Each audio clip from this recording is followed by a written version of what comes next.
Nous allons chanter ensemble le premier cantique qu'on a chanté là. La la la la la la la la la la. Oui, oui, je suis terrible, hein? Ne vous en faites pas. Oui. Amen, amen, amen.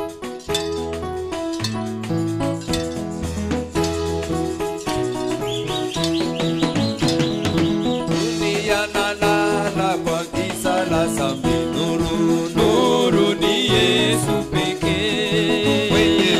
Mwenye utukufu anakuongoza, nuru ni Yesu pekee. Oh, kuja sasa, kuja kwa nuru anakuita, nimeipata kwa roho yangu. Mimi kipofu sasa naona, nuru ni Yesu pekee. Oh, kuja sasa, kuja kwa nuru anakuita, nimeipata kwa roho yangu. Mimi kipofu sasa naona, nuru ni Yesu pekee. Hatutatembea kwa giza kabisa. Oh, nuru ni Yesu pekee. Sababu tunafuata Yesu Mwokozi. Nuru ni Yesu pekee. Oh, kuja sasa, kuja kwa nuru anakuita,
unaonekana Vous sawa savez, kwa mambo. vous savez, quand l'ennemi vous accule avec des maladies et des soucis, Unajua kama adui anakutupia malari na mahuzuni, enfermez-vous même dans votre chambre. Souvenez-vous d'une seule promesse. Commencez à danser. wewe Il va fuir. fungia mchumba tu kumke lako mwana anza kwanza kucheza tu. Amen. C'est ça le secret. Ile ndio siri kubwa. Amen. Amina. Lui, c'est un épouvantail. C'est un épouvantail Yeye seulement. lwake ni kiongopesha. Il n'a plus de force. Ashina tena na nguvu. Il nous accule avec des histoires, des soucis, avec des maladies. Yeye kunaleta magonjwa, mahuzuni na Mais mabitu. souvenez-vous d'une seule promesse Sasa suffit. mkumbuke tu kwa lako moja tu. Par ses meurtrissures, j'ai été guéri. Kupita tu kuvilonda vyake nipotea matunzo. Il s'est chargé de nos soucis. Alichukua mahuzuni yetu. Amen. Amen. La malédiction que je devrais subir, Laana ile nilipaswa kupapa, lui a porté ça. yeye alibeba. Et quand je me souviens de ça, Nikikumbuke tu kwa ile, je m'enferme dans ma chambre. mimi alifungia tu mchumba yangu. Je danse jusqu'à tomber par terre. Mimi nakata maringa hata kuanguka chini. Et l'ennemi est KO. Na pale adui Et bonompiga chini. quand je suis dans l'assemblée des saints, Wakati mimi kumakutano là où bakatajifu, David a dit, pale Daudi je alisema, suis dans la joie quand on me dit allons dans la maison de Dieu. mimi katika furaha wakati mimi nanyambia nwende munyumba ya baba. Je suis à l'aise. Mimi huru. Je sens que le Saint-Esprit est à mes côtés. Ici, il y a le Saint-Esprit, le Saint-Esprit, le Saint-Esprit. Nasikia Je suis kwamba Roho entouré du Mtakatifu Saint-Esprit. kwa peko hapa na shibo tu kwenye kuzunguruka. Et il n'y a aucun démon qui va bouger ici. Hakuna mpepo mchafu atatenga À hapa. cet endroit ici, Hii fashi yote c'est dans hapa. les collimateurs du Saint-Esprit. Hapa peko kwa munene sana ya Roho Mtakatifu. Le Saint-Esprit a le contrôle total de ces lieux. Roho Mtakatifu ashakutawala hii chumba mzima. Quand vous entrez ici, Mkiingie tu hapa, ne vous en faites pas. mwe mshijali tena Soyez bana. calme. Mkuye kimya. Il voit même, il connaît même le nombre de vos cheveux. Anayua hata wingi wa manywele kukichwa. Et vous n'avez pas besoin d'avoir de soucis. Mweye hamtezi kwa tena manungunuko hapana. Amen. Amina. Saluez la personne à vos côtés de la manière à la Covid. Namki yako jirani Dites-lui que Dieu te kumpembeni bénisse. mnamo na umwambie Mungu akubariki. Amen, amen, amen. Amina. Sentez-vous à l'aise dans la maison de notre Père. Mjikute huru mu nyumba ya baba yetu. Enlevez les soucis. Mtoshe manunguniko. Il est déjà au rendez-vous. Yeye ashakufika kwa mapambano. Nous allons nous tenir debout pour honorer la lecture de la parole de Dieu. Tashimama bwima tushimia kusoma kwa neno la Mungu. Nous sommes dans Matthieu au chapitre 16. Tuku ku Matayo 16. Commençons au point 13. Tuanzie kumustari yake ya 13. Nous lisons. Tasoma. Jésus étant arrivé dans les territoires de Césarée de Philippe, Yesu mwenye kufika mu territoire ya Cesarea kwa Filipo demanda à ses disciples, akauliza wanafunzi, qui dit-on que je suis moi le fils de l'homme? Mungu nasema mie miku nani mwana wa mtu? Ils répondirent, Wakajibu, les uns disent que tu es Jean-Baptiste, pamoja wakamjibu, wewe huku Yohana Mbatizo, les autres Élie, wengine nasema huku Elia, les autres Jérémie ou l'un des prophètes. wengine nasema huku Yeremia wala mmoja wa manabii. Et vous, leur dit-il, qui dites-vous que je suis? Lakini Yesu akabambia, sasa mwe mnasema mimi miku nani? Simon Pierre répondit, Simon Petro akajibu, tu es le Christ, le Fils du Dieu vivant. huku Kristo mwana wa Mungu mwenye kuwe hai. Jésus reprenant la parole lui dit, Yesu akachukua neno akasema, tu es Simon, fils de Jonas. huku waheri we Simoni mwana wa Car Yonasa, ce ne sont pas la chair et le sang qui t'ont révélé cela, haina mwili na damu inakufunulia ile, mais c'est mon Père qui est dans le cieux. ni baba yangu mwenye kwa juu. Et moi, je te dis que tu es Pierre, Na ninakwambia kusema wewe huku jiwe, et que sur cette pierre, je bâtirai mon église, na hapa mwamba nitajengea hapo kanisa yangu. et que les portes du séjour des morts ne prévaudront point contre elle. Hata milango ya deiza haitaweza kuitawala kamwe. Que Dieu bénisse la lecture de sa parole. Mungu abariki kusoma neno lake. Vous pouvez vous asseoir. Mnaweza sasa kuikala. Nous sommes en train de parler sur la révélation de Jésus-Christ. Tuko nasema njoo ufunulo ya Yesu Kristo. Et j'aimerais que vous puissiez réellement être attentifs pendant le déroulement de cet enseignement. Mimi napenda mkuwe kuna makeni wakati mafundisho yako napita. Par la petite un peu d'expérience que nous avons dans le Seigneur, chaque fois que nous parlons de ceci, Dieu a toujours été au rendez-vous pour confirmer sa parole. Kwa kuonja kidogo ile tuko nayo wakati tu yote tunasemaka njoo ya hii maneno, Mungu anashukaka njoo kuhakikisha neno lake. Quand nous parlons parlons de sa révélation, wakati tunasema njua ufunulo yake, de qui est Jésus, kusema nani mwenyewe ni kwa Yesu. Dieu a toujours visité son peuple d'une certaine façon. Mungu yuko natembelea taifa yake mnamna ingine. Soyez seulement présents Mkuwe tu tayari pour ne rien manquer. hivi mshikose kintu. Et nous bénissons les parents qui étaient au rendez-vous hier à la Réunion. Na tunabariki bazazi wote walikuwa ku mkusanyiko jana. Et nous avons reçu quand même les retours favorables, positifs, les gens qui nous félicitaient de ces réunions, ils étaient réellement bénis. Na tulipata matokeo mzuri sana na bantu walikuwa wanapika aksanti kwa vile vyote vilitoka mkusanyiko. Est-ce que vous étiez aussi bénis hier là, si vous étiez bénis, manifestez kama mlipata mabaraka muioneshe. Que Dieu vous bénisse. Mungu amibariki. C'était très merveilleux hier. Ilikuwa damani jana kabisa. C'est mieux de faire part aux parents qui étaient absents ou qui avaient été empêchés. Mzuri na mwe mnaambia ko baba bale barilofa wala barikuwa na bizuizo. Alors, nous sommes en train de parler sur la révélation de notre Seigneur Jésus-Christ. Et il a vécu avec ses disciples pendant un moment, 3 ans et demi. Mais parmi eux, il ne les connaissait toujours pas. Quand il a posé la question de savoir qui dites-vous que je suis, moi, le Fils de l'homme, quelque part le prophète dit, les uns commencèrent à se gratter sur la tête. Donc c'est pour dire qu'ils ne connaissaient pas ce qu'il était. Oh, les uns disent tu es Jérémie, les autres Élie le prophète. Alors vous, qui dites-vous que je suis, moi, le Fils de l'homme? Il y avait un silence. C'est là où Simon Pierre, poussé par la révélation, il a ouvert la bouche pour dire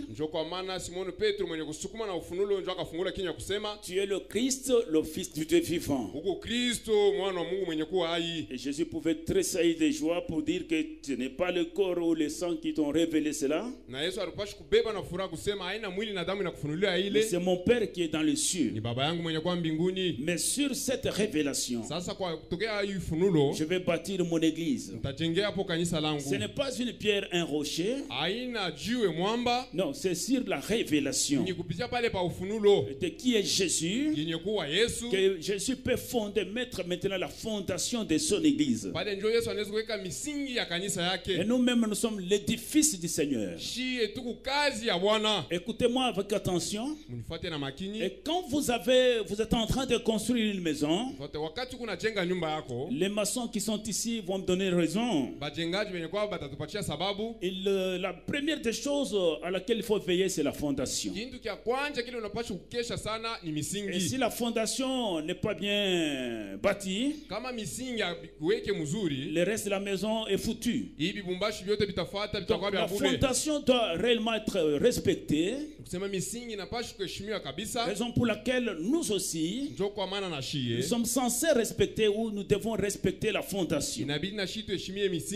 Continuons d'abord dans la Bible, avant d'appeler les prophètes qui est le révélateur de la Bible pour nous parler. Ouvrons toujours dans l'Apocalypse. Nous sommes au premier chapitre, prenons le verset 10. Et écoutez cette histoire. C'était Jean qui était dans l'île de Patmos. Il déclare, je fus ravi en esprit au jour du Seigneur. J'entendis derrière moi une voix forte comme le son d'une trompette qui disait, ce que tu vois, écris-le dans un livre et envoie-le aux 7 églises à Éphèse, à Smyrne, à Pergame, à Thyatire, à Sardes, Philadelphie et Laodicée. Kile unaona ukiandike mkitabu na ukitume kumakanisa ya Efes, Smyrne, Pergame, Thyatire, Sardes, Philadelphie na Laodikia. Je me retournais pour connaître quelle était la voix qui me parlait.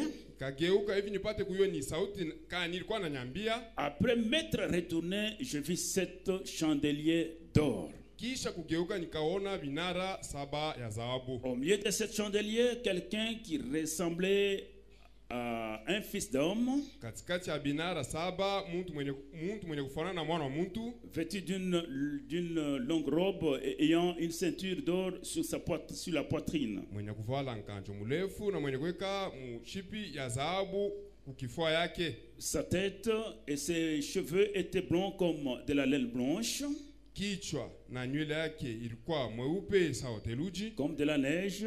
sawa theluji. Ses yeux étaient comme une flamme de feu. Macho yake ilikuwa sa kinyini kya moto.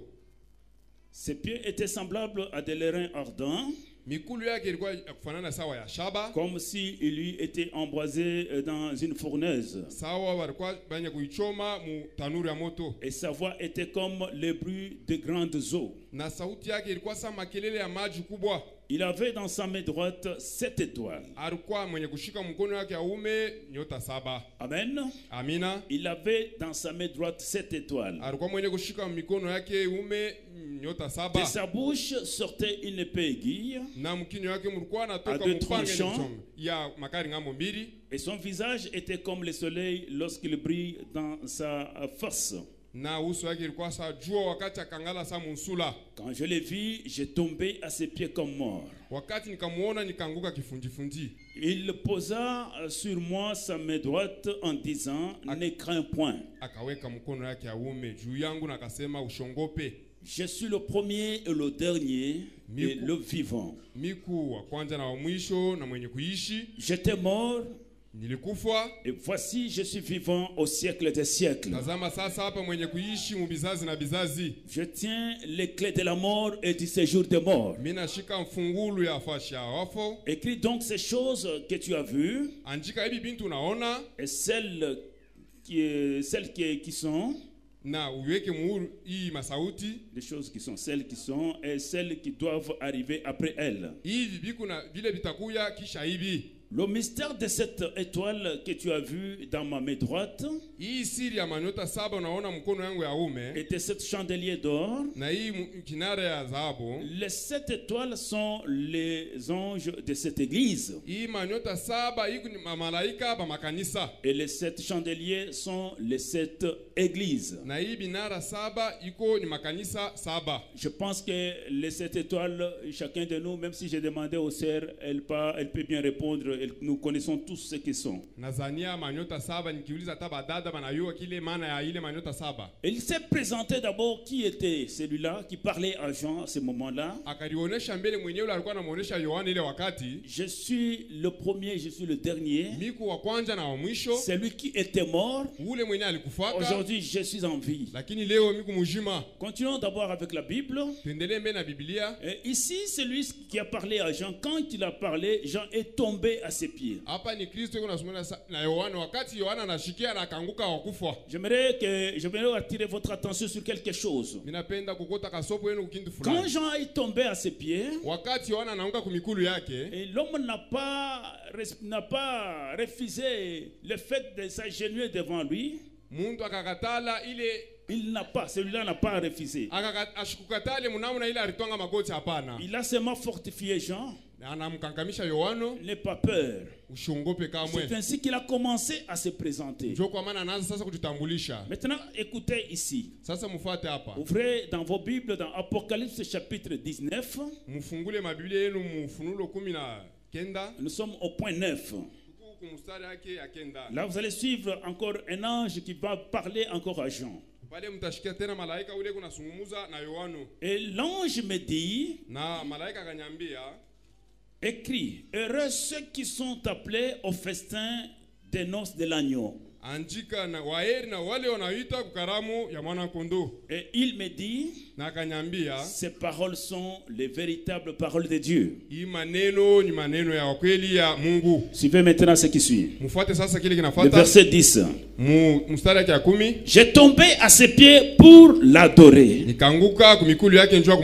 Mais il me dit, garde-toi de le faire.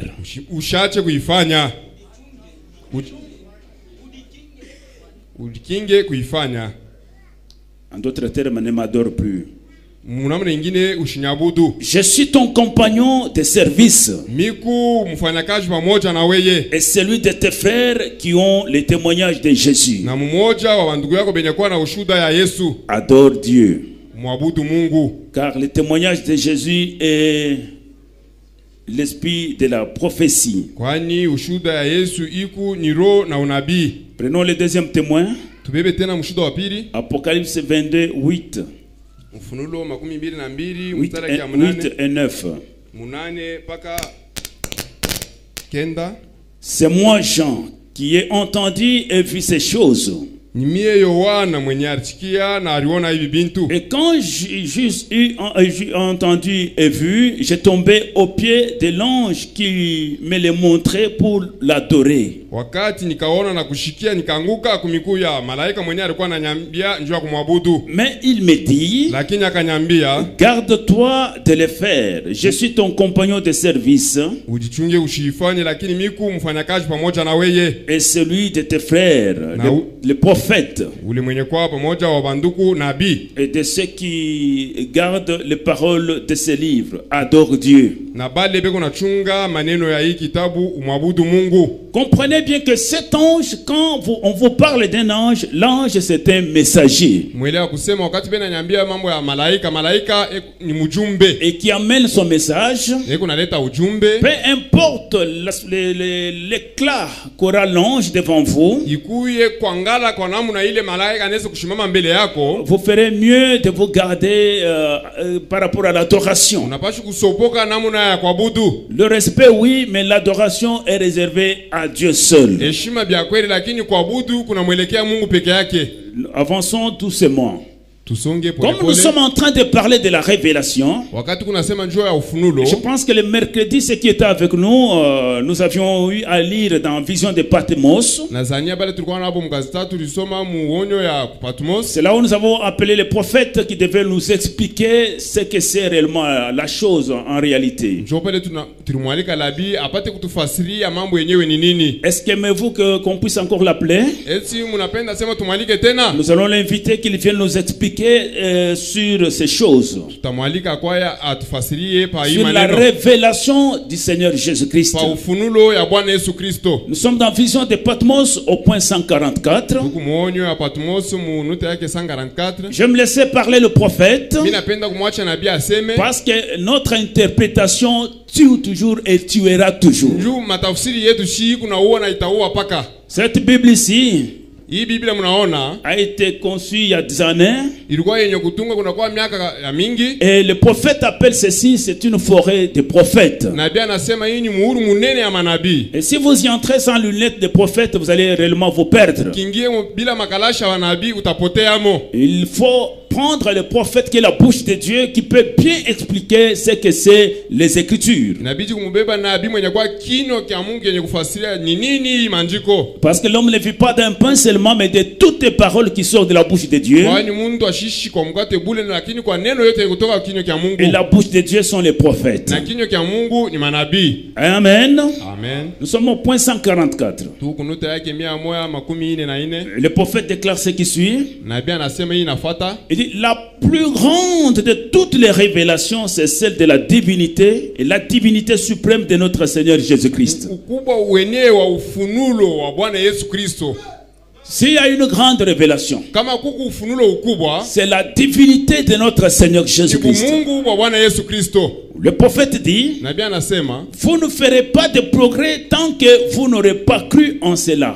amutaendelea kama myaamini ule Mungu wa Bwana Yesu Kristo. Vous sortirez. Mutatoka. Amen. Amina. Aussi longtemps que votre fondation n'est pas bien bâtie, Wakati yote misingi yako yenye kuyenga mzuri, je vous assure que vous n'irez pas loin, dit les prophètes. akisha kusema mutaenda mbali vile nabii anasema. C'est là où Pierre a dit par la révélation, Ndio pale Petro alisema kupitia ufunulo, répondez-vous. mutubweni. Puis vous voyez la divinité. Kisha mnaona Mungu. Soyez baptisés au nom de Jésus-Christ Mbatizwe mjina Yesu Kristo pour le pardon de vos péchés. ndio kusamea mazambi yenu. Alors vous serez prêts à entrer dans l'esprit. Kisha mtakuwa tayari nja kuingia mkiro. Amen, amen, amen. Amen. Pierre, qui pouvait parler pour la toute première fois quand il a commencé à prêcher après que Jésus est parti. Petro njoo mara yake ya kwanza kuhubiri kisha Yesu kutoka kwenda. Jésus en partant, il leur avait dit, Yesu mkwenda kwake alibambiaka hivi, partez partout dans le monde, prêchez la bonne nouvelle, baptisez-les au nom du Père, Fils et Saint-Esprit. mwende pali popote muhubiri habari njema, mubatize bantu mjina ya Baba, Mwana, Roho Mtakatifu. Et quand Pierre a commencé à baptiser, Na wakati Petro akaanza kubatiza, il a fallu une révélation. ilibidi sasa ufunulo. De connaître le nom du qui est Père, le nom du Père, Bayuwe njina ya Baba mwenye ni le nom du nani, Fils Mwana ni et nani, du Saint-Esprit. na Roho Mtakatifu. C'est ainsi que dans la révélation, il a donné le nom du Père, Fils et qui est le nom de Jésus-Christ. Ndio kwa maana kupitia ufunulo alileta njina ya Baba, Mwana, Roho Mtakatifu mwenye kwa Yesu Kristo. Et le prophète dit que la première chose que vous devez connaître, Nabii anasema kitu cha kwanza kile mnapaswa kujua c'est la divinité de Jésus. ni bumungu bwa Yesu. Je suis l'alpha et l'oméga, Miku mwanzo na mwisho. A à Z, c'est moi. Miku A a Z ndio Il n'y a mie. rien en dehors de moi. Hakuna tena mwingine nje yangu J'étais mie. au commencement, Ndikuwa kumwanzo je serai à la na fin. nitakuwa hata kumwisho. Je suis celui qui était Miku ule alikuyaka et qui est et qui vient. mwenyewe kwako na ule Le atakuya. Tout-Puissant. Wa uwezo Le yote. prophète que pensez-y.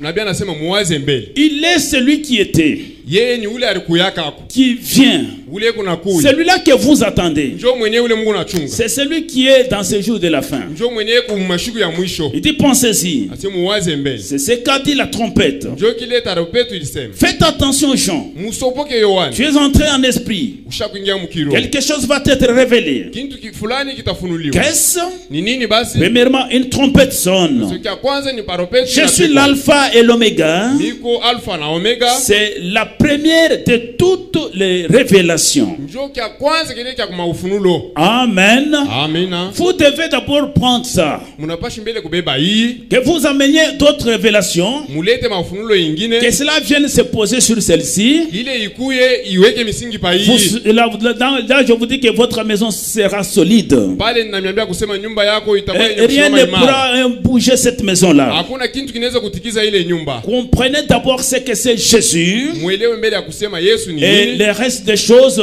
Dieu va révéler plus tard. Na mabaki ya bile bintu bingine Mungu yeye mwenyewe ataifunula Et si kisha. vous ne comprenez pas, si vous ne connaissez pas, Kama muelewe na muyue, là vous êtes malheureux.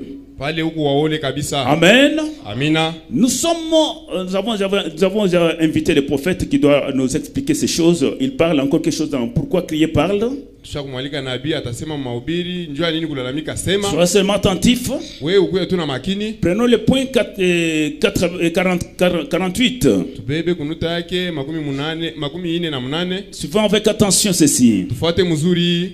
Or, si Jésus-Christ est le même hier, aujourd'hui éternellement, Bash kama Yesu Kristo ni ule jana leo hata milele. il ne change pas. Ashibadilike kamwe. Il devrait alors agir dans son église. Alipashi kutenda sasa mkanisa yake. Le prophète pose la question. Nabii anauliza. Maintenant, combien savent que Christ, c'est l'Esprit de Dieu? Nani ni banaba na kusema Yesu njo roho Que Dieu ile ya vous bénisse. Mungu. Mungu amibariki. Suivons avec attention ceci. Mfuate hii. Nous savons tous cela. Tunajua shibote vile. Il est loin. Yeye ekumbali. Loin. Ekumupakaliwa. Et donc, Jésus était loin. Loin. Il était loin. Yesu alikuwa mpakaliwa. Et c'est là que ceux qui croient qu'il y a 3 ou 4 dieux différents s'embrouillent. Njo pale bale banamini asema kuku ba Mungu batatu baine njo beko najivuruka. Voyez-vous, Unaona? Dieu est un esprit. Mungu ni roho. Est-ce que le croyez-vous comme cela? Eti munaamini vile? Dieu est un esprit. Mungu ni roho. Là, c'est l'explicateur de la parole qui explique. Ule ni mfasiria wa neno wewe kunaleta mafasirio. Jésus était le corps dans lequel l'Esprit de Dieu demeurait. Yesu alikuwa ni mwili mule Mungu, roho ya Mungu ilikuwa na dumu. Amen. Amen. Faisant de lui Emmanuel. Eko namufanya anakuwa Emmanueli. Dieu tabernacla sur la terre. Mungu mwenye kuikala pa dunia. Il était Dieu. Yeye alikuwa Mungu. Jésus-Christ était Dieu. Yesu Kristo alikuwa Mungu. Pourtant, il était le Fils de Dieu. japo alikuwa mwana wa Mungu. Sa chair était le fils de Dieu. Mwili yake ilikuwa ni mwana wa Mungu. Parce que Dieu l'avait créé. Njoo Mungu alimuumba. Mais à l'intérieur, il était Dieu. Lakini ndani mwake alikuwa ni Mungu. Là, c'est l'explicateur qui explique.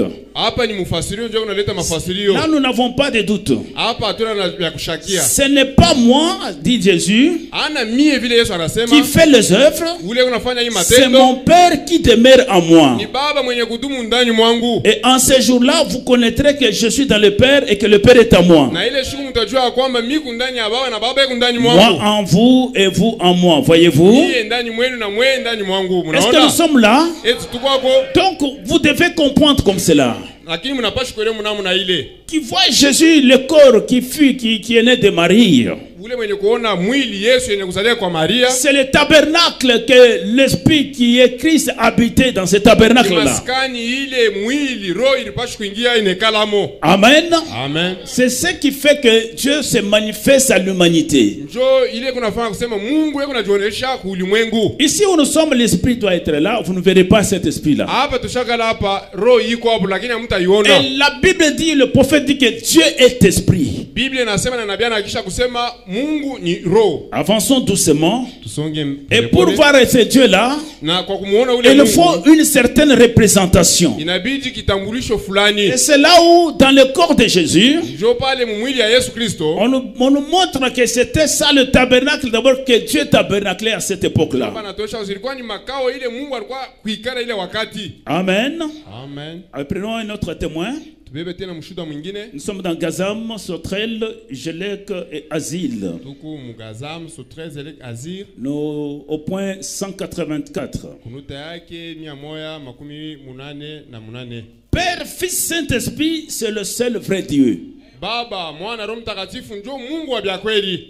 Il a un seul nom. Eko paka na jina tu moya. Son nom, c'est Jésus-Christ. Jina yake ni Yesu Kristo. Donc, quand l'arbitre siffle, mes frères et sœurs, Kama arbitre anapika frimo yake ndugu na dada. même si vous êtes George de Washington, je ne sais pas qui. Hata kama ukutani kule ku Washington Je ne sais pas si vous êtes Bill Clinton, je ne sais pas. Hata kama uku Bill Clinton au Dans les terrains de foot, Mule mu kiwanja kya kabumbu. le maître là dans le terrain, c'est l'arbitre. Ule mwalimu sultani munene ni Quand lui siffle, wakati anapika frimo. il dit que ça c'est but, c'est but. Akusema huyu anawina ashakuwina. Et que vous dites, oh c'est hors-jeu, c'est ainsi de suite. Unasema ilikuwa Et ni c'est à côté. Mais lui quand il dit c'est but, c'est but. Yeye akisema ishakuingia ishakuingia. Amen, amen. Amina.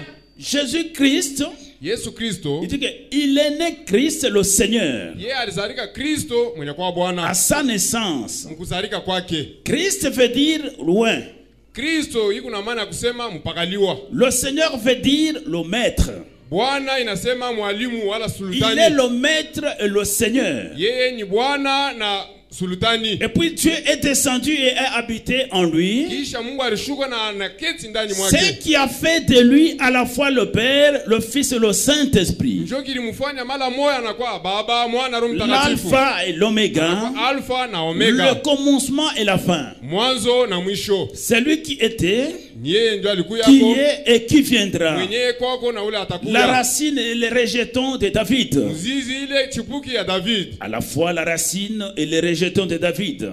Mala moya namna moya eko mchizi na chipuki. L'étoile du matin. Eko nyota ya asubuhi. Le premier et le dernier. Eko wa kwanza na wa mwisho. Il dit c'est lui. Anasema nje yoyo. Amen, amen, amen, amen. Amen. Nous sommes en train d'étudier cette révélation de Jésus. Tukunafunda ufunulo ya Yesu Kristo. Et j'aimerais que ça pénètre le peuple de Dieu. Ninapenda kiingie ndani ya taifa ya Mungu. Afin que même si vous vous retrouvez dans un embouteillage des Écritures, Hata kama mnafika fashi kumvuruko ya manjiko. et vous êtes bien posé. Pale huku wako mwenye kuikala mzuri. Bien-aimés frères et sœurs, Mapendo ndugu na dada. dans cette Bible ici, Mwi Biblia il hii. y a plusieurs énigmes, Muku mafumbo ya où il mingi. y a plusieurs allocutions. Je peux prendre quelque chose et expliquer de ma façon. Wala muku misemo ingine ile minaweza kubeba mimi naitafsiri mnamna yangu. Et quand j'explique de ma façon, Kama mimi naifasiri je mnamna donne yangu. une certaine forme. Mimi naleta umbo ingine. Et vous sentez réellement que ça c'est la vérité. Pale mnaamini ya kusema hii ni Mais ya tant kweli. que le prophète n'a pas parlé de ça, Sasa kama nabii ashasema njoo ile, mettez de côté. uiweke pembeni. Je vous conseille, Mimi mishauri. peu importe le prédicateur célèbre qui viendra, je sais, de l'Afrique du Sud, de l'Amérique, qui commence à prononcer n'importe quoi, Nzuru bahubiri bale bakavumu sana banaweza kutoka ku South Africa wale banatoka s'il n'y a yote. pas une écriture à cela, Kama shina na njuku kwa ile. si le prophète n'a pas confirmé, n'a pas parlé de Kama cela, nabii ashasema naleta hakikisho. mettez à côté. Mweke kumpembeni. Parce que dans cet âge,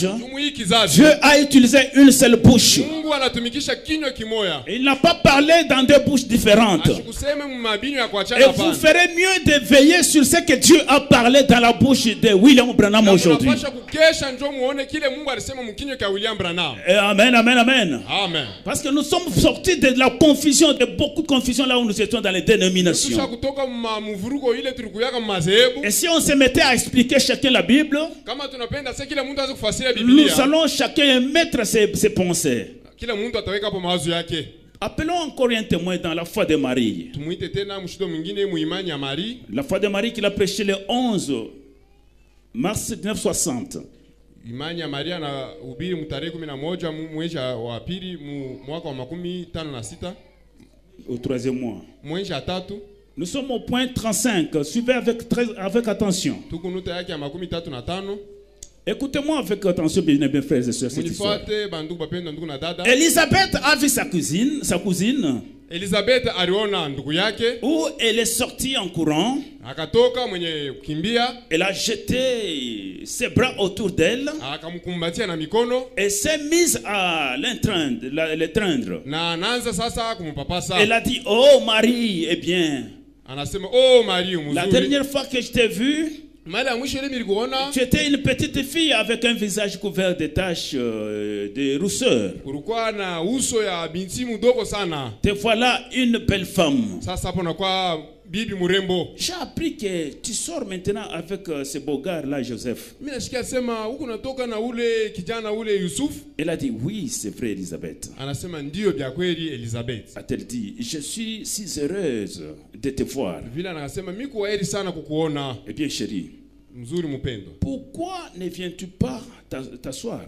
Njua nini haukuye tena kuikala? Eh bien, Joseph est allé chercher de l'eau pour que je te lave les pieds.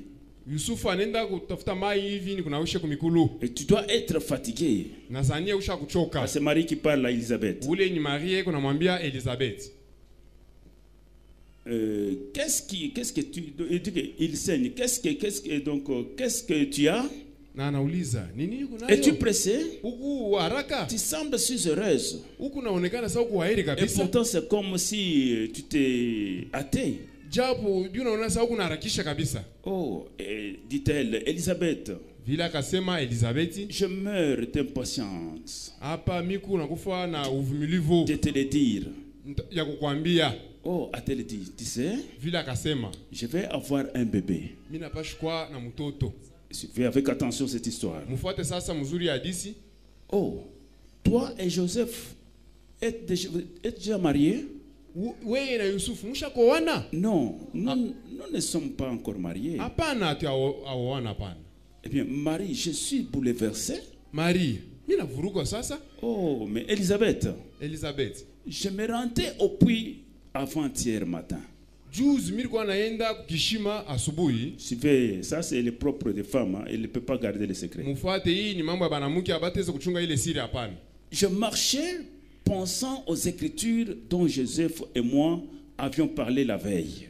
Mimi nilikuwa nawaza anjiko moja tulikuwa nasumuria mie na Yusufu. Et j'ai vu une énorme colonne de feu se tenir devant moi. Nikaona sasa kabambi ya nguzo la moto ikashimama mbele yangu. C'est Gabriel, Ni Gabrieli, l'ange de Dieu, ule malaika wa Bwana. qui en est sorti. Akatokelea pale, Il m'a appelé par mon nom. akanita na nitaya Et panjina yangu. il m'a dit que j'avais trouvé grâce aux yeux de Dieu. Akaniambia kusema misha kupata neema kumbele ya Mungu. Que le Saint-Esprit allait me couvrir de son ombre. Kusema Roho Mtakatifu atanifunika na kimvuri Que la yake. puissance de Dieu serait sur moi. Na nguvu ya Mungu itakuwa juu Et yangu. que j'aurais un enfant qui serait appelé le Fils de Dieu. Na nitapokea mtoto la ataita mwana wa Mungu. Et elle a dit, Na akasema, il m'a dit que toi aussi tu étais enceinte. na akasema wewe na wewe ulikuwa na mimba. Un ange avancé comme le sien. Malaika akachofa sawa wake. Et il a dit que tu en étais déjà à ton 6e mois. Na akasema usha kufika mwezi yako ya 6 ya mimba. Oh, a-t-elle dit, Marie? Vile Mais akasema, c'est la vérité. eti ni vya kweli. Je suis enceinte. C'est vya kweli mimi kuna mimba. Mais ma chérie, Mpendo. je suis très inquiète. Miku na huzuni. J'en suis à mon 6e mois. Misha kufika mwezi yangu ya 6. Et l'enfant n'a jamais bougé. Na mtoto ashatenkaka. Il n'a pas encore manifesté le moindre signe de vie. Ashaoneshaka hata alama kidogo ya Cela uzima. m'inquiète beaucoup. Ile kuna nihuzunisha. Oh, je peux entendre Marie dire. Sasa nikashikia pale Maria akasema, Il n'y a une seule personne qui peut être là-bas dans cette na conversation. panapaswa kwa paka mtu mmoja anapaswa pale C'est mazungumzo. pourquoi nous vous conseillons de fermer vos bouches quand vous voulez interpréter. Laissez-les interpréter. Njoo kwa maana tunamshauria kufunga makinyo yenu Je mwache. peux entendre Marie dire, Mimi naweza kushikia Maria anasema, ne t'en fais pas, usijali. car tout ira bien. Asime vyote bitendeka sawa. Cet ange te connaissait Ule malaika alikuwa et shakujua. il a aussi cité ton nom, Na alitaya hata njina yako. ta parente Élisabeth. Asema ule ndugu yako Oh, Elizabeth. tout ira bien. Njoo kule vyote bitendeka Et il mzuri. m'a dit, Akanyambia, il m'a même donné le nom de mon bébé. na alinipatia hata njina ya mtoto mwenyewe. Oh, est-ce vrai? Eti ni vya kweli? Oui, il m'a donné le nom de mon bébé. Alinipatia njina ya mtoto yangu. Il a dit que je devrais l'appeler du nom de Jésus. Aliniambia sasa nitamwita kwa njina ya Yesu. Amen. Amen. Suivez le point suivant. Mfuate sasa nutele nafuata. Sommes au point 36. Tu sasa kumsala ya Juste à l'instant où elle a dit Jésus, paka mdakika ile akata ya Yesu. la première fois que ce nom fut prononcé par les lèvres humaines, Mara ya kwanza bakata ile njina mkino kwa binadamu. le petit Jean a reçu le Saint-Esprit Yohana mdogo akapokea yo mtakatifu. et s'est mis à bondir et à crier dans le sein de sa Na mère. akakuwa na furaha anaanza kutenga hata mtumboni mamake. Oh là là! Lala. Le petit Jean s'est mis à bondir de joie Yohana anaanza kufurahi na dans ndani le sein de sa mère. mtumbo ya mama yake. Si le nom de Jésus-Christ, la première fois qu'il a été prononcé par des lèvres humaines, Kama njina ya Yesu Kristo kwa mara ya kwanza kwa kuitaa mkino kwa binadamu a ramené un bébé mort qui n'avait jamais eu de vie, inarudisha bushima kwa mtoto bebe alikuwa mtumbo ashukwe na l'a bushima ramené à la vie. na mrudishia bushima. Que devrait faire dans cette église ce matin Sasa ile njini ripasha kufanya nini humu mkanisa? avec un groupe de jeunes nés de nouveau et remplis du Na hii Saint-Esprit? nkunchi ya bantu yenye kuzalika jipya yenye kujazwa na Roho Mtakatifu. Alors que l'ange du Seigneur se manifeste ici chaque soir, Japo malaika wa Bwana montrant qu'il est le même hier, aujourd'hui, éternellement. kwa ule jana leo hata C'est milele. glorieux nom du Seigneur Jésus. Jina utukufu ya Bwana Yesu Kristo. Donc c'était la toute première fois Kwanza mara ya kwanza que le nom de Jésus a été prononcé. jina ya Yesu baliitaya.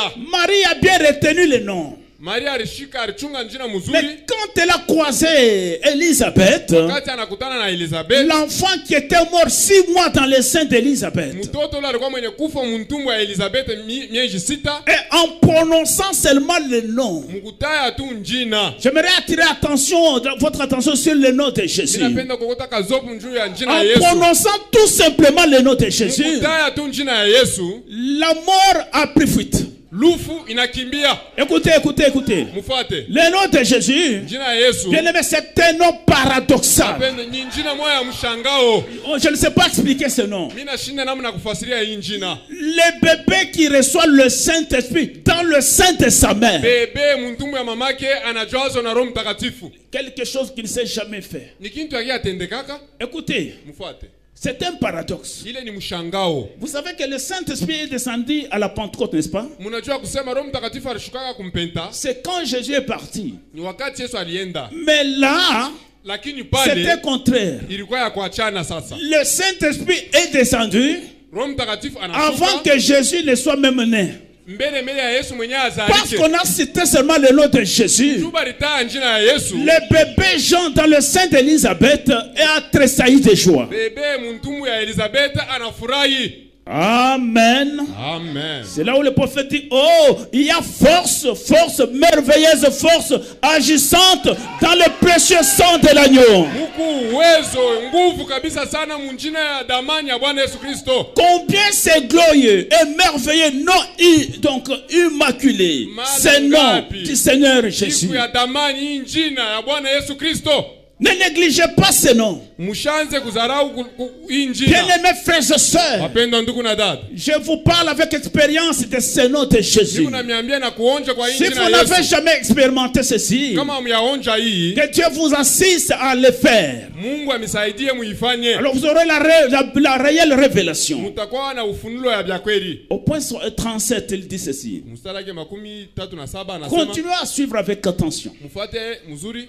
C'est le prophète de l'âge qui parle encore. Il a le micro. Nabii wa kizazi njoo nasema njoo mwenye kwa na kibui. Il dit ceci. Une fois, j'ai éprouvé cela, le nom de Jésus. Asema siku moja mili Alléluia! Yesu. Amen. J'ai éprouvé le nom de Jésus. Mili ona hii njina ya Yesu. Il voulait d'abord voir la force qui est dans le nom de Jésus. Alipenda kuona nguvu ile yenye kwa njina Je ya Yesu. voulais voir de quoi je parlais. Nilipenda kuona ni nini nilikuwa nasema. Quand j'étais en France, Wakati nilikuwa mtoto, je suis allé à Pigalle. nilienda kule kupiga. Je ne crois jamais au... On dit, j'ai voulu voir la chose moi-même. Mishi kuamini lakini nilipenda kuliona kintu peke yangu. On m'a fait parler du spiritisme.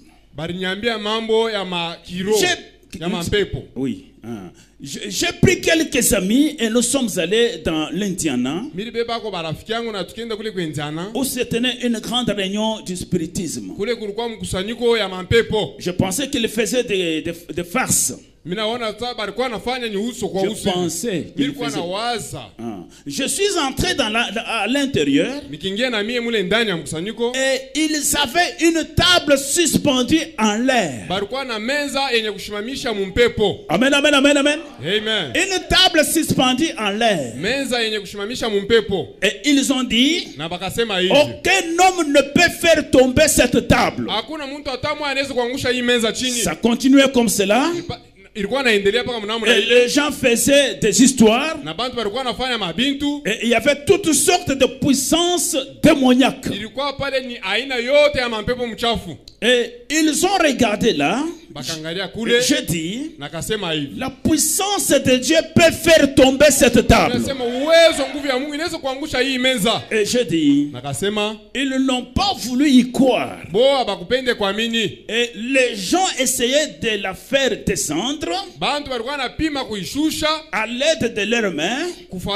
kupitia mikono yabo. 4 hommes avec leurs jambes entourant cela, Bantu ine basha kupelima kuile meza. essayant de la faire descendre en tirant. Beko na pima kuikokota ishuke chini. Et cette femme qui se tenait là faisait toutes sortes d'histoires. Na ule mwanamke alikuwa shakukala kule alikuwa anafanya uchawi ya kila aina. Et faisait se déplacer et tournoyer cette table. Na alikuwa anaitosha hapa anaipeleka na inajungulusha mnamo na ile. Ils ont arrêté quand j'ai dit cela. Bakashimamisha wakati nikasema vile. Quand le prophète a dit que la puissance de Dieu peut faire descendre, ces gens-là ont arrêté, mais la table est restée suspendue. Wakati nabii akasema uwezo wa Mungu inaweza kushimamisha, inaweza kushusha hii meza, bantu bakaacha sasa kuibamba. Un autre ministre, monsieur Dearco, qui se tenait à côté de moi. Na mhubiri mwingine wana Dearco na yeye alikuwa pembeni yangu, mimi nikasema là la table est au-dessus, hein. Pale meza iko yenye kushimamisha mpepo. Suivez peuple de Dieu. Mfuate taifa ya Mungu. C'est le prophète qui parle. Ni nabii ndio anasema. J'ai dit, Kasema hivi. au nom des cieux élevés, Munjina ya mbingu yenye kwa juu. ta table tombe. We meza anguka. Elle n'est pas tombée. Meza ikuanguke bado. Qui faisait ça, le prophète? Nani alikuwa anafanya vile? Ni nabii. J'ai dit, Nakasema tena. au nom de la Sainte Église, tombe. Mujina ya kanisa takatifu Elle meza n'est pas anguka. tombée. Meza ikuanguke. Écoutez-moi. Muifate. J'ai cité toutes sortes de noms auxquels je pouvais penser. nikataya manjina yoyote ile milipashi kusema. Alléluia. Amen. Toutes sortes de noms auxquels je pouvais penser. Maina yote ile nabii alipashi kuwaza ritaya. La table ne pouvait pas tomber. Menza ikwanguke hapana. Liste de la vallée. Nguo ya mbonde. Et au nom de Jéhovah. Jina Yehova. Au nom du Père, Fils, Saint-Esprit. Jina Baba, Mwana, Roho Mtakatifu. La table ne pouvait pas tomber. Menza ikwanguke hapana. Mais écoutez. Sasa mfuate. Après un moment, Kisha wakati moya. j'ai dit. Nikasema hivi. Au nom de Jésus-Christ tombe. Mjina Yesu Kristo menza anguka. Alléluia. Amen. Le prophète dit. Nabii anasema. Et elle s'est presque brisée des pieds en tombant au sol. Lakini pale mikulu yote ya meza ikavunjika na inaanguka chini. À mon nom, ils chasseront les démons. Mjina yangu mi Yesu batafukuza mambepo mchafu. Il y a la puissance dans ces noms. Muku uwezo kabambi mwile njina. Là, c'est le prophète au micro. Ule ni nabii kuibuli. Il y a la puissance dans ces noms. Muku uwezo nguvu sana mwile njina. C'est pourquoi Njoko amana. c'est difficile que vous veniez me ravir le nom de Jésus. Njoko amana mnakaa sawa sana jina Yesu. Même si vous utilisez toutes les religions du monde pour me ravir, vous ne le faites pas. Hata mnabeba majini yote ya dunia semu ni nyanganya njina Yesu Il dit hamtaweza. au point 38. Anasema mnuta yake 13. Cela ramena à la vie un petit bébé dans le sein de sa mère. Ile ikaleta bushima mtumbu ya mama ya mtoto wa Elle mtumbu ya le fit mamake. bondir de joie. Na akafurahi mule ntani. Et la Bible dit que Jean naquit du sein de sa mère rempli du Na Saint-Esprit. Biblia inashoya yasema Yohana alizalika mtume wa mamake mwenye kujazwa Non Roho seulement Mtakatifu. cela, Ana paka ile mais hapana. pendant qu'il était dans le sein et que le Saint-Esprit était sur lui. Haina paka vile hata wakati alikuwa mtumbu ya mamake Roho Mtakatifu alikuwa juu Pas yake. seulement ça, Ana paka ile sa hapana. propre mère reçut le Saint-Esprit et prophétisa. Na mamake tena akapokea Roho Mtakatifu anatabiri na kutabiri. Oh, j'aime cela. Ninapenda ile. La première fois que ce nom fut prononcé, Mara ya kwanza bakataa ile njina. même Elisabeth reçut le Saint-Esprit et Hata prophétisa. Elizabeth na yeye mwenyewe akapokea Roho Mtakatifu. William dit, William anasema, ne voyez-vous pas, eti mes amis, amuone rafiki yangu que c'est même Jésus-Christ est né, c'est même Jésus-Christ qui est né de la Vierge Marie, na Yesu Kristo mwamwe huyu anazalika kwa Bikira Maria. qui est né d'une naissance virginale. Huyu anazalika kuzalika kwa Bikira. Son Saint-Esprit est ici ce soir ou ce matin. Roho Mtakatifu yake iko hapa busubuhi. Tous les anges sont sous son contrôle. Bamalaika bote beku mutawalo yake. Tout pouvoir est sous son contrôle. Mamlaka yote iko kutawalo yake. Tout pouvoir dans le ciel et sous la terre, Mamlaka yote juu hata a-t-il dunia. dit, a été remis entre mes mains. Ilinipewa mikono yangu. Allez, faites de toutes les nations mes disciples, Mwende mfanye pale popote banafunzi. par tout le monde. Pale popote Tout pouvoir est en lui. mamlaka yote iko kwake. Il a fait ses promesses. Alifanya malako Ne yake. doutez pas de lui. Mushishagie kwake hapana. Prenez-les au mot. Mushike kumisemo. Faites cela pendant que nous inclinons les prophètes dit cela. Muifanye vile wakati tuko na kunjamisha nabii ndio Oui, kunasema. frères et sœurs, Ndio ndugu na dada.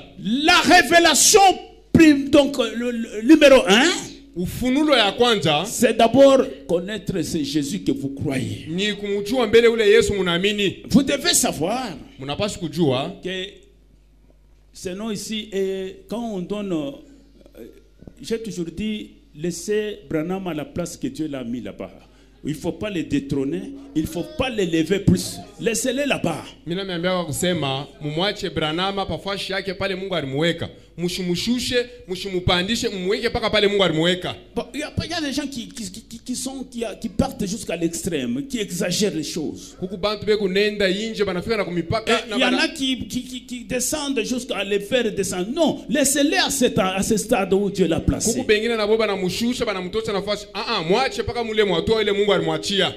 Quant à Jésus, Kwa Yesu ye, vous n'avez pas, il n'y a même pas moyen de falsifier ce Jésus-là. Yesu hakuna namuna ya kujima wala ya Il n'y en kutengeneza a pas. hapana. Hapana. Télépirater, vous ne saurez pas. Hakuna namuna ya kumfabrike kumfanya aina Que yako. Branham nous parle dans pourquoi le Saint-Esprit a-t-il été donné. Nabii anasema mahubiri njua nini Roho Mtakatifu ilipewa. Nous sommes au point 85. tuku nota yake 85. Écoutez-moi, c'est Jésus que les gens veulent falsifier. Munifate huyu Yesu bantu bena tafuta kumutengeneza. Donc, aucun autre sang ne pourrait sanctifier les gens.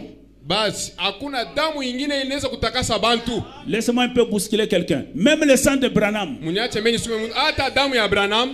Le prophète dit, Nabii anasema, je ne pourrai pas vous sanctifier. hata mimi Branham mimi sitaweza kumitakasa hapana. Et vous ne pourrez pas me sanctifier. Hata mwe hamtaweza kunitakasa. Parce que nous sommes tous les deux nés par sexe. Njuu shibo te na mwe na mie tulizalika kupitia bitendo vya ndoa. Mais Jésus est né en dehors du sexe. Lakini Yesu alizalika nje ya tendo ya ndoa. C'est vrai. Ya kweli. Son sang était le sanctificateur.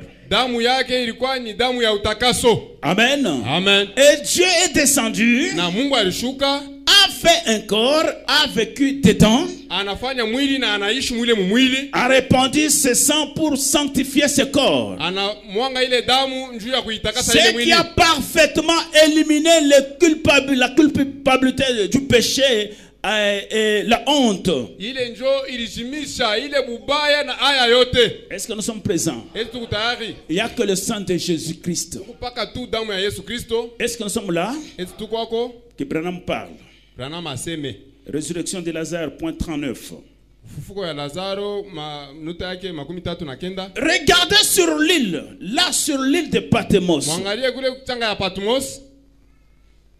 Tout le livre de l'Apocalypse a été révélé par un ange. Kitabu kyote kya ufunulo bala kifunula kwa malaika. Moi, Jésus, j'ai envoyé mon ange pour vous montrer les choses qui vont bientôt arriver. Ni Yesu ndituma malaika wangu enda nionyeshe bintu bile bitafika hapa sasa. Et Jean s'est mis à adorer l'ange. Na Yohana akaanza kumwabudu malaika. Écoutez ça. Mfuate ile. Mais un vrai ange ne se tiendra jamais là pour être adoré. Malaika wa bya kweli ashitaweza kushimama pale banze kumwabudu hapana. Non, non. Hapana, hapana. Il a dit adore Dieu. Malaika anamwambia wewe waabudu Mungu. C'est vrai. Bya kweli? Amen. Amen. Et c'est là où il dit qu'il y a des faux anges. Ndio pale anasema kuba malaika babongo. Ah, si tu acceptes d'être adoré, tu es un faux ange. Kama wewe unaitika sema kuabudu huku malaika wa bongo. Un véritable ange n'accepterait jamais être adoré. Malaika wa bya kweli ashitaweza kuitika bamwabudu. Parce qu'ils connaissent à qui l'adoration est due. Nju anajua mzuri nani ule anaelekea ile mabudu. Est-ce que nous sommes présents?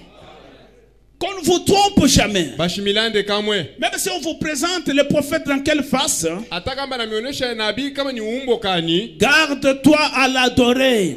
urichunge ushimwabudu. Amen, amen, amen. Amen. Amen. Amen. Hébreux chapitre 1. Mahubiri Waebrania sura yake ya kwanza Au paragraphe 149. ku karatasi yake 149 Que le prophète parle. nabii aseme, Un prédicateur m'a dit, mhubiri mwa il y a aliniambia quelque temps, kuna kwa dakika, frère Branham, ndugu Branham, vous ne pensez pas que vraiment c'était Dieu, n'est-ce pas?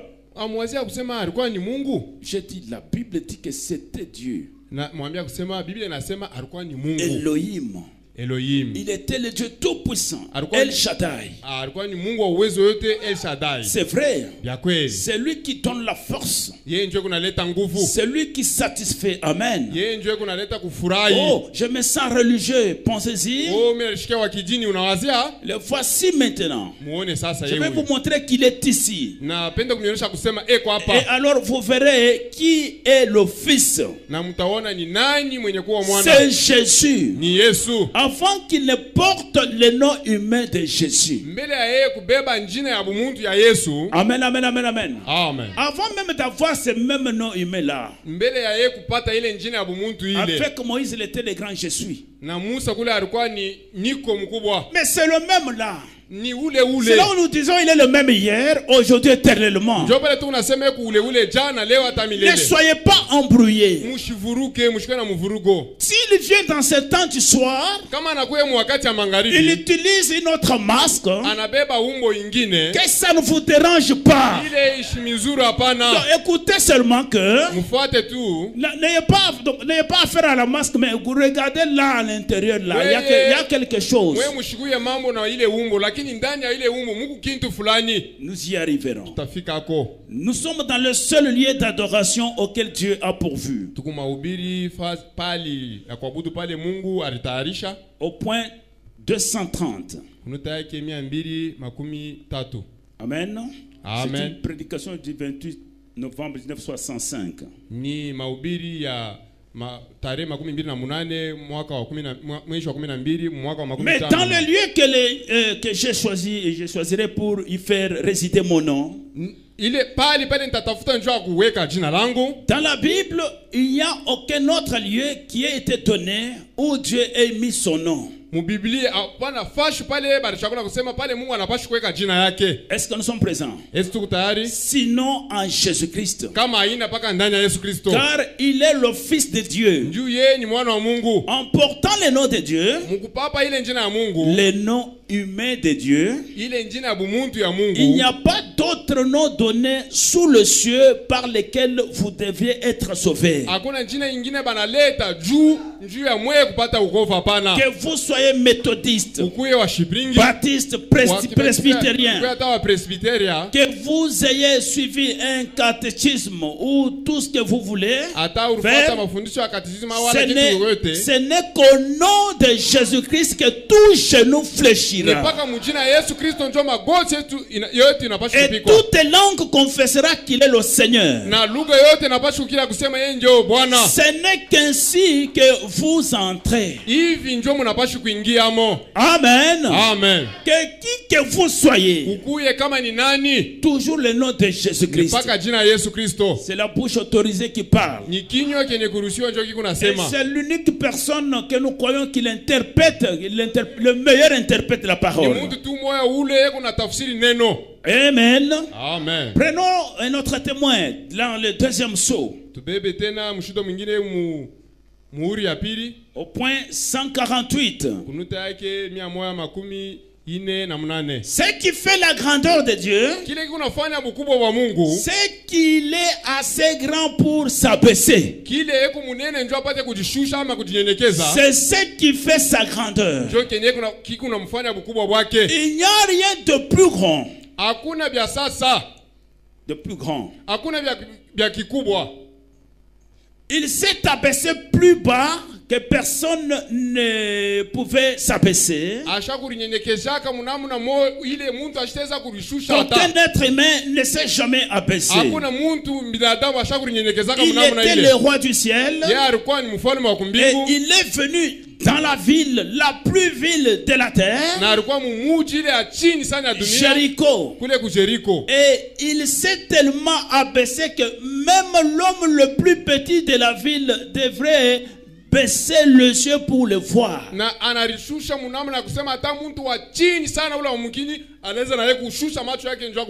Et c'est juste. Il parle Zaché.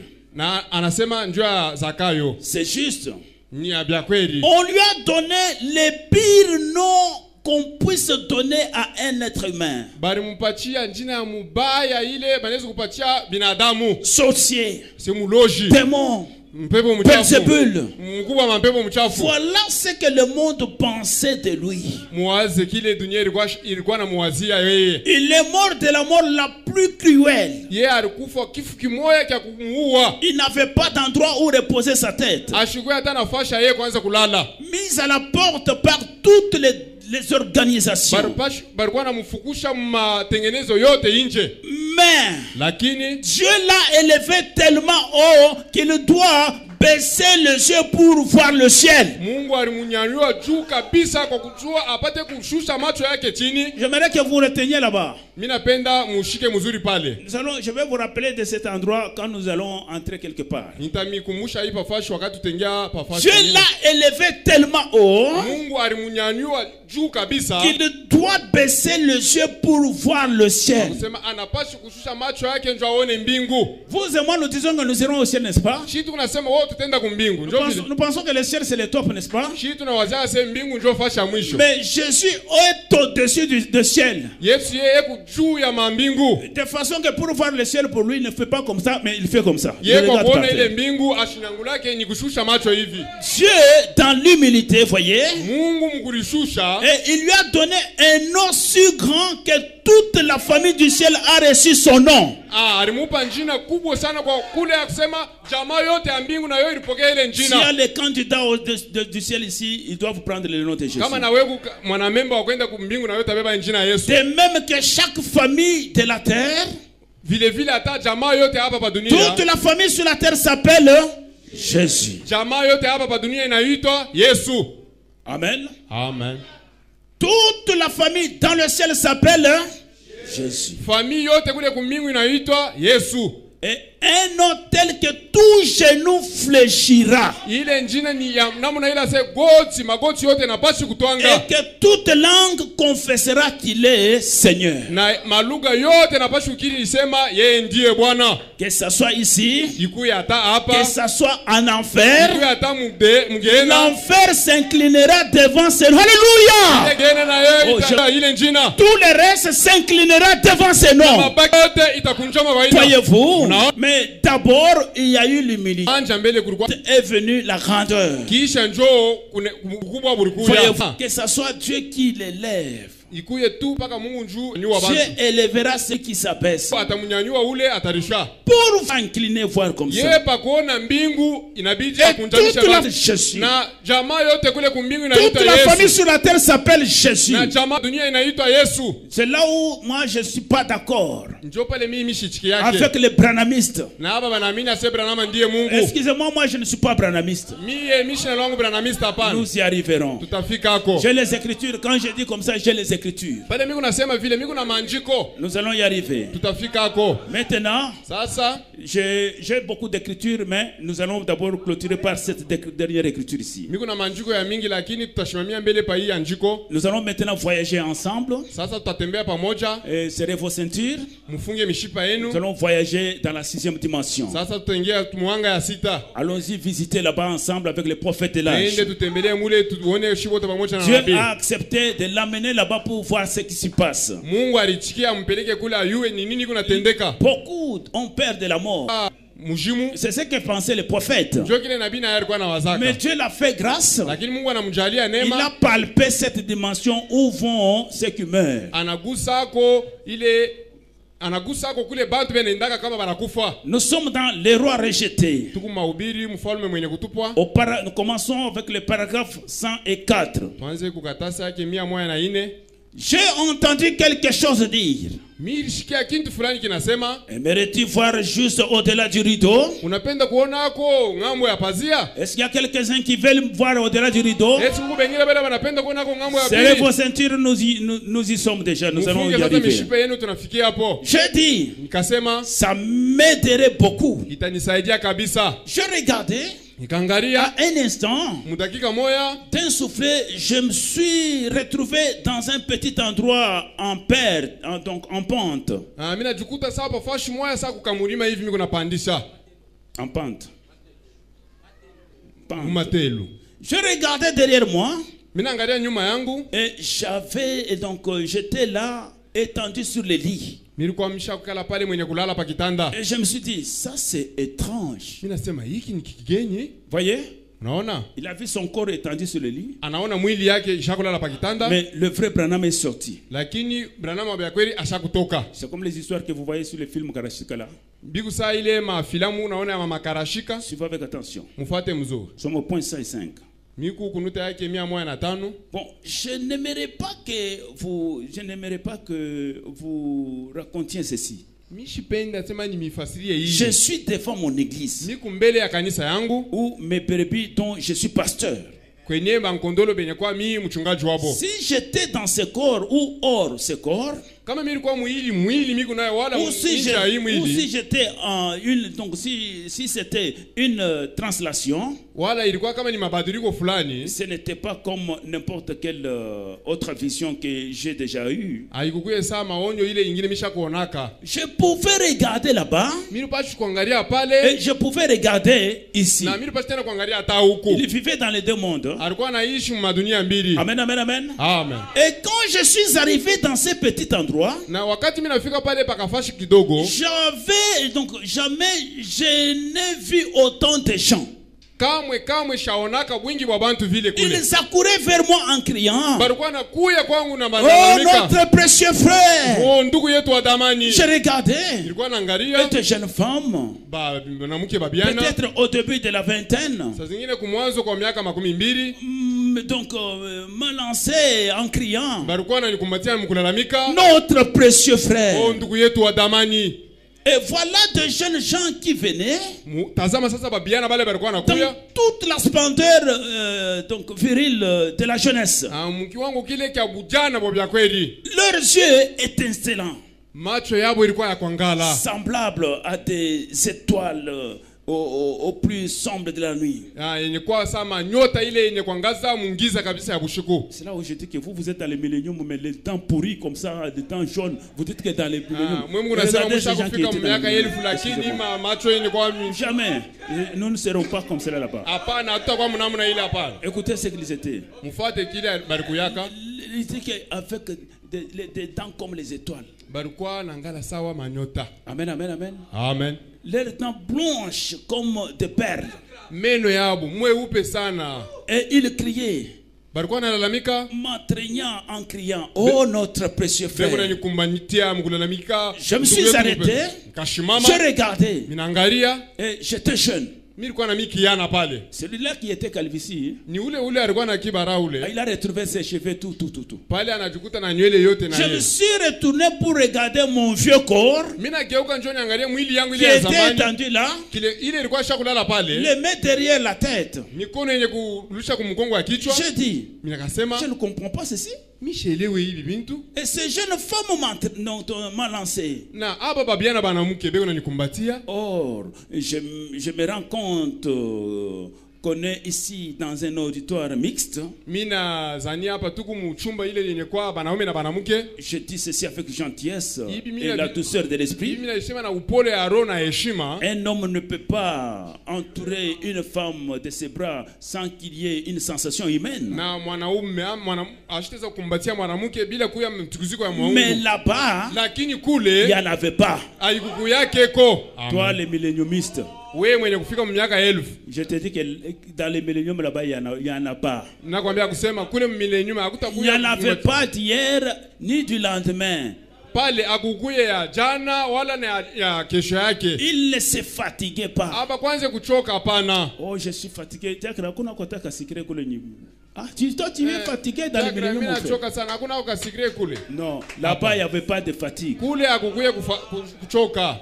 Je n'avais jamais vu d'aussi jolie femme de toute ma vie. Mimi nilikuwa shaonaka banamke barembo kama maisha yangu. Elle avait des longs cheveux Balikuwa na manywele ya qui leur mrefu. descendaient jusqu'à la taille. Ilikuwa na bashuka hata huko Des chini. longues jupes Na qui majupa ya leur mrefu. descendaient jusqu'aux pieds. Ilikuwa na shuka hata kumikulu. Et elles étaient là à m'étreindre. Balikuwa pale beko nanikumbatia. Elles ne m'étreignaient pas comme le ferait même ma propre sœur Ah bah. qui est assise là.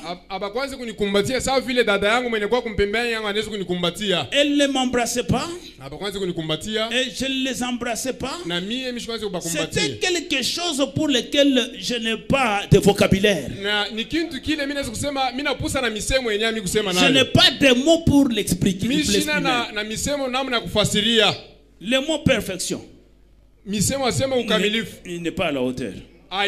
Ayeneane hapana. Le mot superbe Ile mwasema vizuri n'est kabisa. même pas à la hauteur. Haitenea Pas hapana. du tout. Haitenea kamwe. C'était quelque chose que je n'ai jamais. Il faut simplement être là.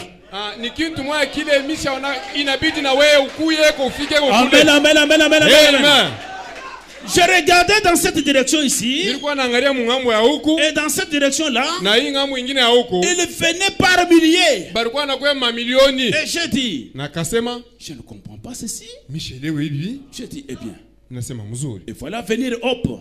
Sasa mimi naona open na yana kwa. C'est elle qui était ma première femme. Yeye ndio alikuwa bibi yangu wa kwanza. Elle est accourue.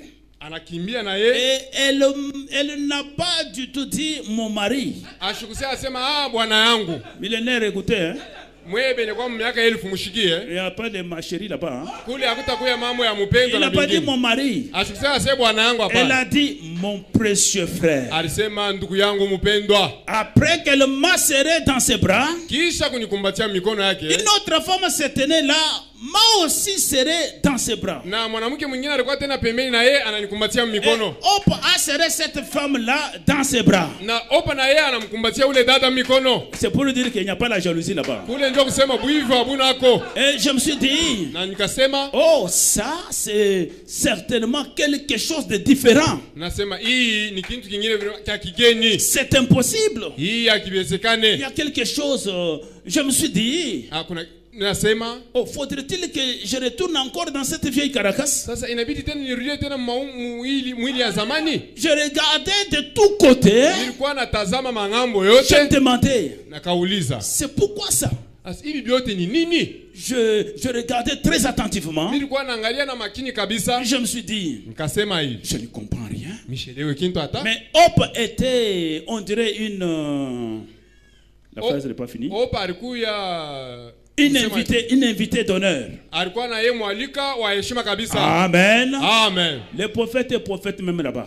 Nabii anakuwa na nabii kule. Nous y arriverons. Tutafika hako. C'est là où j'ai dit que laissez-les à la place que Dieu l'a mis là. Ndio pale tunaambiwa kusema mumwache pafashi ile Mungu alimuweka. Même sa femme a eu la place d'honneur. Na Un invité d'honneur. Bibi yake anakuwa na nafasi ya heshima kule. Mwaliko wa Elle heshima. n'était pas différente, Ashukue wa kuachana. mais elle était simplement comme une invitée d'honneur. Lakini alikuwa mwalika wa heshima. Mettez seulement là-bas, ne faites pas les commentaires. Muweke pa vile mushiweke msemeseme bya mingi. Lui n'a pas fait les commentaires, nous non plus nous faisons pas les Ye commentaires. ashiseme bya mingi na shia tutasema bya mingi hapana. Et alors j'ai entendu une fois, Lakini mimi nikashikia sauti celle qui m'avait parlé dans la chambre, ile yenyewe iliniambiaka kule mchumba. dire ceci, c'est ce que tu as prêché. Inaniambia kusema aba bantu bote aba njoo bale ulihubiri. C'est ça le Saint-Esprit. Hii njoo Roho Mtakatifu. Ceci c'est l'amour parfait. Hii njoo ni mapendo kamilifu. Nul ne peut entrer sans cela. Na hakuna ule anaweza kuingia mule bila ile mapendo. Amen, amen, amen, amen, amen.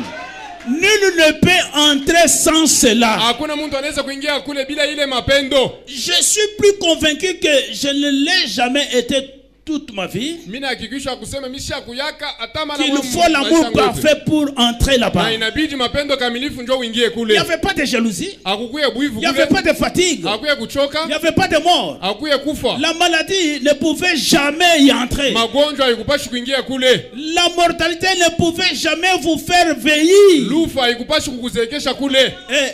Il ne pouvait pas pleurer. Na bo kule habakupashi kulia hapana. Amen. Il n'y avait que la joie. Kulikuwa ni furaha Oh, mfuraha. précieux frère. Oh, ndugu mpendwa. Il n'y avait que la joie. Kulikuwa ni furaha mfuraha. Ça, c'est la personne qui est allée visiter là-bas. Huyu ni mtu anaenda kutembelea ngambo ya pili. Tous ensemble, nous sommes derrière lui. Shi bote pamoja tuku nyuma yake. 111 le dit. 111 Et anasema. ils m'ont pris et m'ont placé à un endroit large et très élevé. Bali nibeba bananiweka fashi munene na yenye kwa juu kabisa. Je me suis dit, Mimi najiuliza, mais je ne rêve pas. mishilote En me retournant, je mukugeuka peux voir mon corps étendu là sur le lit. niwezi kuona mwili yangu yo ile ishakulala pa kitanda Dans les deux mondes. muma ulimwengu mbili. Et ils m'ont fait asseoir là-haut. Bananikarisha pale juu. Et j'ai dit, oh, Nakasema, oh, je ne devrais pas m'asseoir ici haut. mimi sikupashi kuikala hapa juu. Non, reste là-bas, c'est là où Dieu t'a mis. Nasema wewe ikala pale Mungu njoo alikuweka Ne hapo. t'en fais pas. Ushijali hapana. Et voilà des femmes et des hommes dans leur fleur de leur jeunesse arrivés de deux côtés en criant.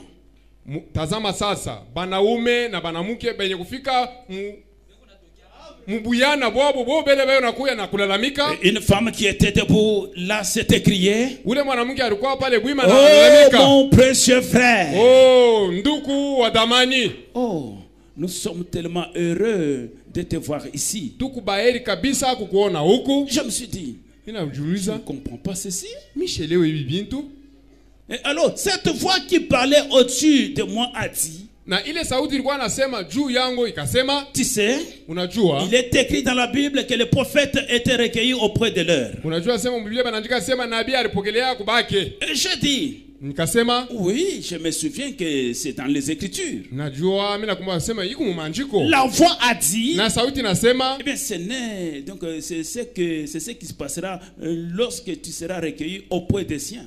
na sauti nasema njoo kile kitatendeka wakati utaitwa huku. Je dis, alors ils seront réels et je pourrai les toucher. Oh oui. Ninasema itakuwa vya kweli lakini pale nitabagusa. Nasema ndio. Je dis, il y a des millions.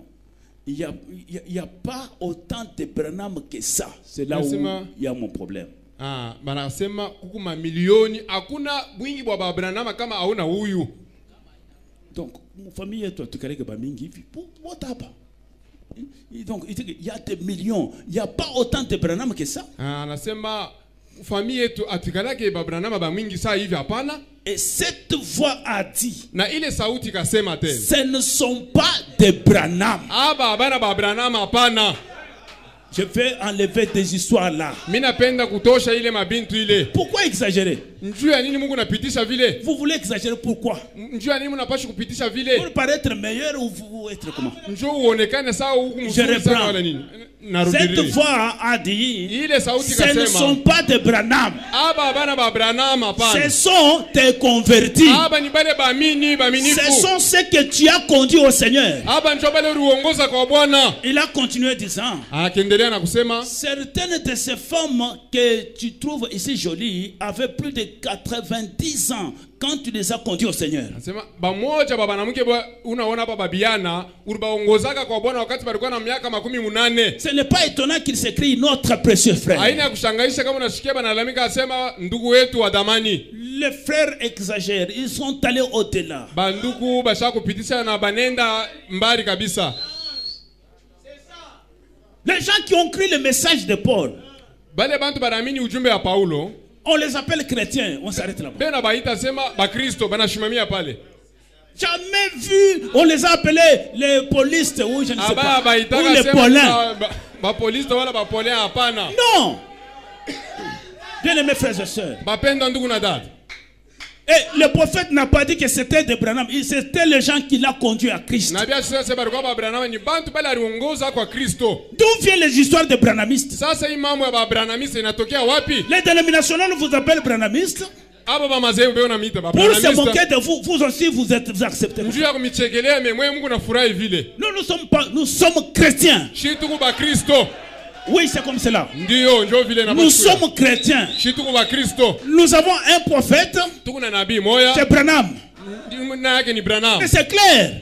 Ile kuwazi. Mais comment on foutait les enfants de Dieu comme ça? Njoo ya nini Mungu na vuruka batoto ya Mungu? Nous ne sommes pas là. Hatuna kule hapana. Au point 114, il dit, Kumia moya et cette fois dit, na ile sauti ce ne nasema sont pas des Branham, abana ba Branham ce sont tes convertis. ni baaminifu. Ce sont ceux que tu as conduits au Seigneur. Aba njoo bale uongoza kwa Kristo. Il a continué disant, Akiendelea na kusema certaines de ces femmes que tu trouves jolies bamoja baba bibi abuku naona ba avaient rembo. plus de 90 ans quand tu les as conduits au Seigneur. Balikuwa na miaka 18 wakati unabaongoza kwa Et ce Kristo. n'est pas étonnant qu'elle crie notre précieux Habina frère. vya kushangaisha kama anakuita sema mpendwa wetu wa damani. Et tous se sont écrits ensemble disant, Na bote bakalalamika pamoja mkusema si tu n'étais pas allé, kama wewe akwendake kule. nous ne serions pas ici. Shina shatu pashi kujikuta huko hapana.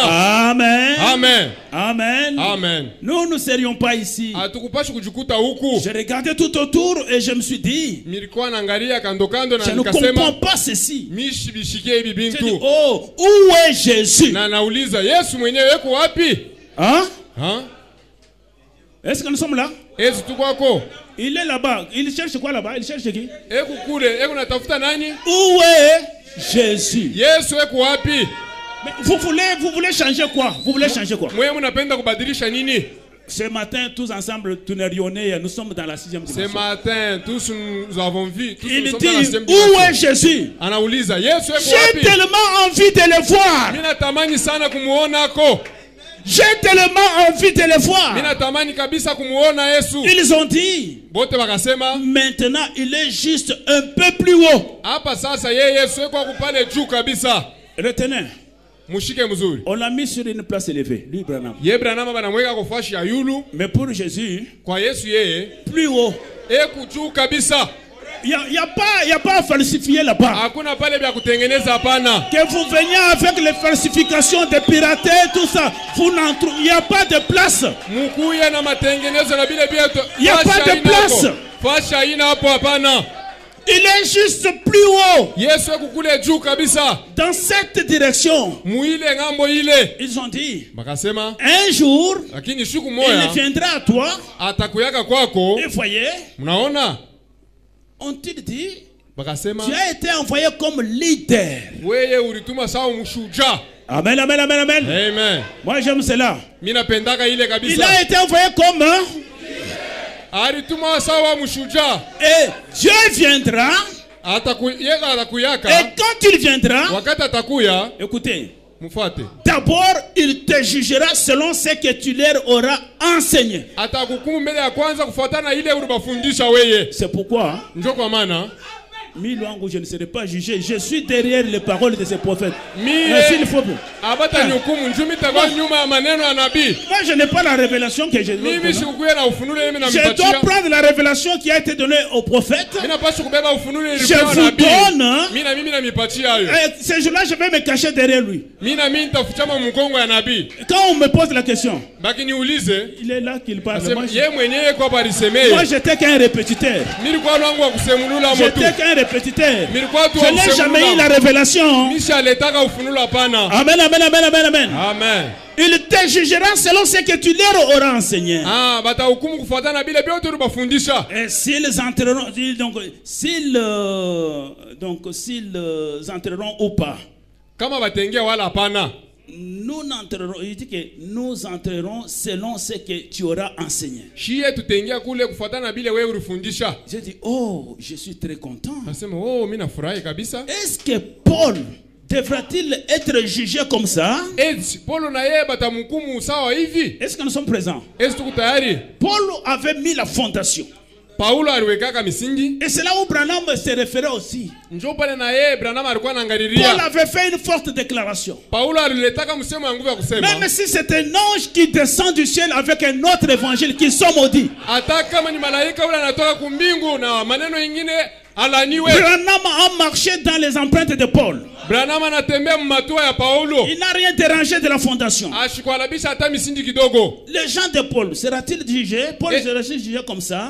Bantu ba Paulo na Paulo mwenyewe atahukumu namna hii. Pierre, devrait-il être aussi jugé comme ça? Petro na yeye atahukumiwa hivi? On dit oui. Anasema ndio. J'ai dit, Nikasema, j'ai donc prêché la parole en tout point comme eux. mina ubiri neno mumanuta yote sawa bo. Je n'en ai jamais dévié. Misha endaka pembeni hata siku Ni moja. d'un côté, ni de l'autre. Hata kungambo mwa hata ingine. Il baptisait au nom de Jésus-Christ. Walikuwa wanabatiza mjina la Yesu Et Kristo. j'ai fait de même. Mimi naifanya vile Ils vile. enseignaient le baptême du Saint-Esprit. Walikuwa wanafundisha ubatizo J'ai wa Roho fait de Mtakatifu. même. Na mimi naifanya vile Tout ce vile. qu'ils ont enseigné, Yote vile moi walifundisha. aussi je les ai enseignés. Mimi nabifundisha. Et ces gens-là se sont écriés disant, Na wale bantu bakalalamika mkusema, nous les savons. tunaijua mzuri. Nous savons qu'un jour, Tunajua sasa siku nous moja. retournerons sur la terre avec toi. Tutarudia shimo hapa dunia na wewe. Jésus viendra. Yesu atakuya. Tu seras jugé selon la parole que tu nous as prêchée. Na atatukumu kufuatana na neno ile ulituhubiri. Et puis si tu es accepté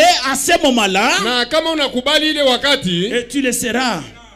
na utakuya yako. On-t-il dit? Vile wakasema. Alors tu nous présenteras à lui comme le trophée de ton ministère. Wewe utatushontea kwake sawa ile malimuko ya udume yako. Ils ont dit, Wakasema, tu nous conduiras vers lui. utatuongoza kwake Et Kristo. tous ensemble, nous retournerons sur la terre pour y vivre éternellement. Na sisi wote pamoja tutarudia hapa dunia njoo kuishi milele. J'ai demandé, Nikauliza, est-ce que dois-je retourner maintenant? hapa sasa mimi naweza kurudia? On dit oui, maintenant continue. Donc oui, mais continue à courir. Sema ndio, endelesha tu na kukimbia. Je regardais, Ninaangalia. je voyais les gens jusqu'à perte de vue. Mimi nilikuwa naona bantu mnamna ya kusema mimi najimia. Ils continuaient à venir. Ils voulaient me serrer dans leurs bras en criant notre précieux frère. Amen, amen, amen, amen, amen. Amen. Est-ce que nous sommes présents? Est-ce qu'on peut acclamer puissamment pour le droit du Seigneur? Je n'aimerais pas que la confusion soit là. Nous venons de voyager ensemble dans la 6e dimension. Qui va vous mentir? Qui va vous tromper? Il n'y a pas la tromperie.